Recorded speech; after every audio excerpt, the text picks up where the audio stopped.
পিতৃ বুলি পৰিচয় দি চিকিৎসকৰ কাষলৈ নিছিল ছাত্ৰীক ভুৱা পৰিচয়েই কৰাই স্বাস্থ্য পৰীক্ষা পুনৰ সংঘটিত হ'ল জঘন্য ঘটনা গুৰুজনৰ পুণ্যতিথিৰ দিনাই পোহৰলৈ আহিছে মানৱ সমাজক লজ্জানত কৰা ঘটনা কাকপথাৰৰ এটা ভাড়াঘৰত মাতৃৰ সৈতে বাস কৰি থকা এগৰাকী ছাত্ৰীৰ লগত কুকৰ্ম কৰাৰ অভিযোগ এই লম্পটটোৰ বিৰুদ্ধে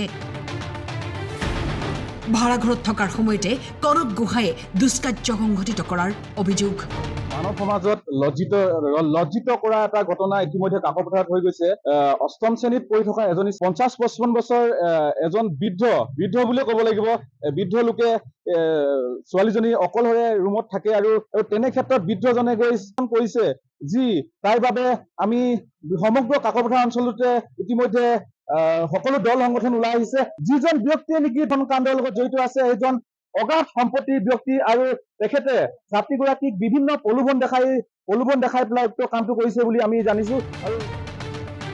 ছাত্ৰীগৰাকীৰ স্বাস্থ্যৰ অৱনতি ঘটাত লম্পটটোৱে বিদ্যালয়ৰ পৰা অভিভাৱকৰ পৰিচয় দি এটা ডায়েগনষ্টিক চেণ্টাৰত ছাত্ৰীগৰাকীৰ ভুৱা পৰিচয়েৰে স্বাস্থ্য পৰীক্ষা কৰায়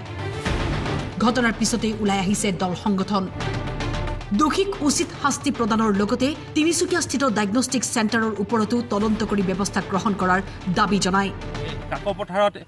যিহেতু এনেকুৱা ধৰণৰ ঘটনা কোনোদিনে হোৱা নাই আৰু এই ঘটনাই আমাক খুব দুখিত কৰিছে আমি আশা ৰাখিছোঁ আমি ক'ব বিচাৰিছোঁ যে প্ৰশাসনক যে এই লম্পটটোক কঠোৰতম শাস্তি প্ৰদান কৰিব লাগে আৰু এনেকুৱা ধৰণৰ ঘটনা যেন দুনাই হ'ব নোৱাৰে তেওঁলোকক ফাষ্ট ট্ৰেক আদালতত তেওঁলোকক মানে শাস্তি প্ৰদান কৰিব লাগে লগতে আমি অসমৰ মুখ্যমন্ত্ৰী ডাঙৰীয়াক অনুৰোধ জানিছোঁ যে নাৰী সুৰক্ষিত কৰিবৰ কাৰণে এখন আইন প্ৰস্তুত কৰিব লাগে আইন প্ৰস্তুত কৰি এই আইনখন খুব সবলভাৱে তৈয়াৰ কৰিব লাগে যেন ইয়াৰ পৰা কোনো দোষী সাৰি যাব নোৱাৰে কাকপথাৰৰ পৰা ৰাজকুমাৰ শৰ্মাৰ ৰিপৰ্ট টাইম 8